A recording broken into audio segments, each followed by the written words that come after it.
Hello, hi guys. This is CA Balakrishna Kouru from Lecturepedia.in. How are you? Hope you people are doing well. Even I am fantastic. There are lot of changes that are going to come in your CA final audit professional ethics chapter. Many amendments, huge amendments are going to come. Professional ethics chapter, a very important chapter, right? You will be getting at least 15 to 20 marks in your examinations. So in that chapter, many amendments are going to come. I'll just give you glimpse of certain amendments with for whom these amendments are applicable, whether ICAI has given any official notification. First of all, why these amendments have come, all that we will be discussing in this particular video. Okay, before discussing all those things, let me give you a glimpse of some of the amendments. See, these are just some of the amendments that I have gathered. Still there are a lot of amendments. Sir, where did you gather these amendments from? If you observe our professional ethics chapter, it is completely based on code of ethics. Code of ethics, 3 volumes of book that is given by the book by name code of ethics. So all that content of code of ethics will be there in your professional ethics chapter, right? Now, just in the month of December, ICAI has issued new code of ethics. 13th edition of code of ethics has been approved by ICAI. So if code of ethics has been amended, for sure there should also be an amendment that has to take place in your professional ethics chapter, right? So that's why I'm saying soon you can expect amendment in this professional ethics chapter. Okay, sir. Based on that new code of ethics, you are saying amendment will come to professional ethics chapter. Okay, for whom these amendments will be applicable, for which attempt these amendments will be applicable. We are writing our examination in May 26 May 26 attempt. For us, these amendments are applicable. See, as of now, if you see, still the institute hasn't given any official notification with respect to amendment of professional ethics chapter. If you observe the new code of ethics, it has been given in the month of December, around 13th December 2025. New code of ethics has been approved by ICAI, and the effective date for this new code of ethics that has been given is 1st of April 2026.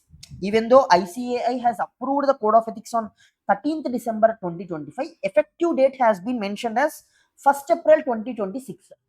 So since effective date is from 1st April 2026, for May 26 students, these amendments will not be applicable, because only those amendments that come at least 6 months before the month of examination, only those amendments will be applicable.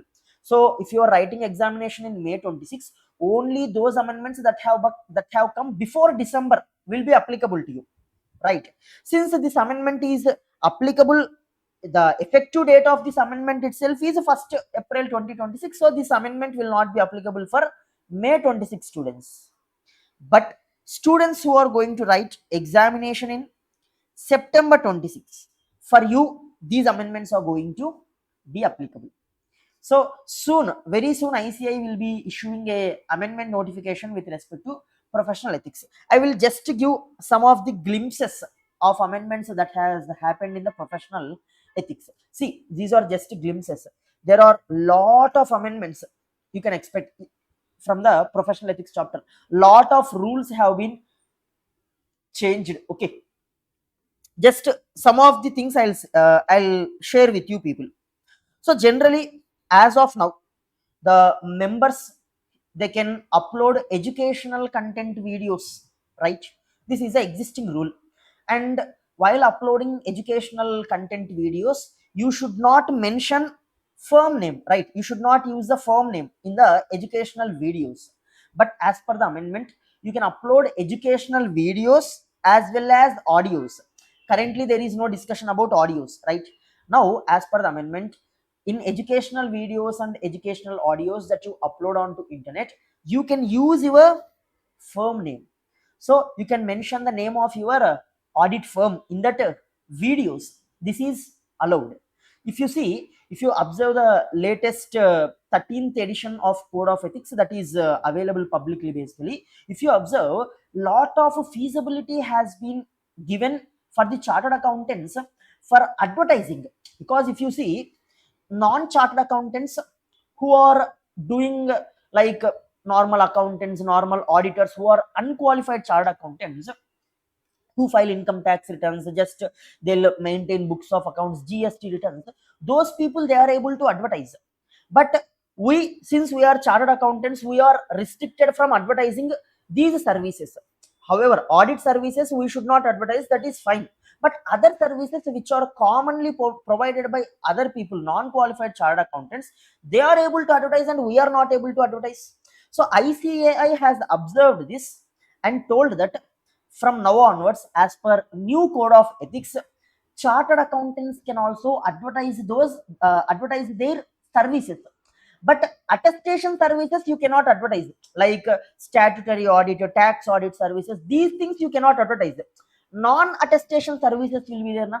Like preparation of income tax returns, the GST returns, or all the non-attestation services where assurance will not be provided, where certification will not be provided. Those kind of services can be freely advertised by chartered accountants now. So this is a great breakthrough, you can say.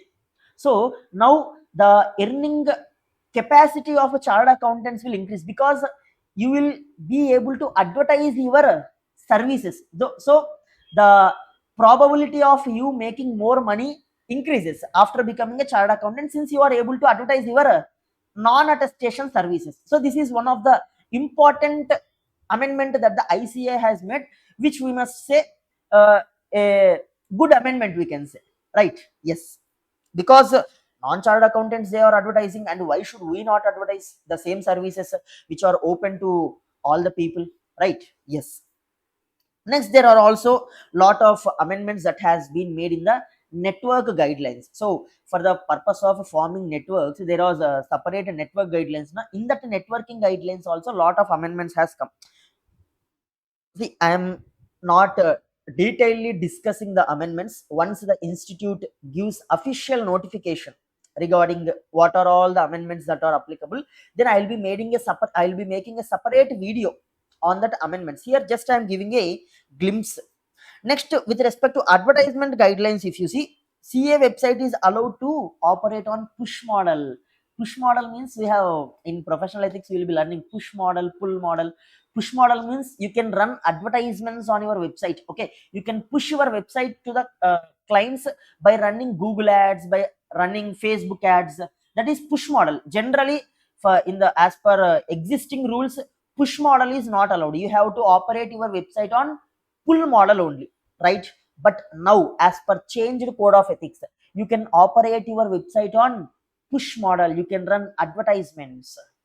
This is a great change, we must say, but only for non exclusive services, like the for audit services, for taxation services, for certification services. You cannot operate on a push model. Okay, for those services, pages that show those services should be operating on pull model only. Other services they can operate on push model. Clear? Yes. Next, if you see, presently there is a rule that on the website you can show only passport size photo. What is the use of that rule? Whether you show passport size photo or you show full photo, no difference, it doesn't make much difference, right? So ICAI has recognized that and told that it is not necessary that you have to put only passport size photo. You can put your full size photo also in the gallery. That is not prohibited. Okay, this is one more change that the ICA has made. And inclusion of, there is some list of management consultancy services is there, right? To that management consultancy services, some additional 4 services have been added. See, these are just some of the examples of changes. Still lot of changes of this nature are there in the professional ethics chapter that has been made through the code of ethics. So all those changes I will be making a separate video once ICAI gives a official notification regarding amendment of the syllabus. One more thing I am telling you again, these amendments they are not applicable for May 26 students, because the effective date of this code of ethics is itself is 1st April 2026. So you cannot expect these code of ethics to be applicable for May 26 students. But for the students who are going to write September 26 examination, for sure these amendments will be applicable to you. Clear?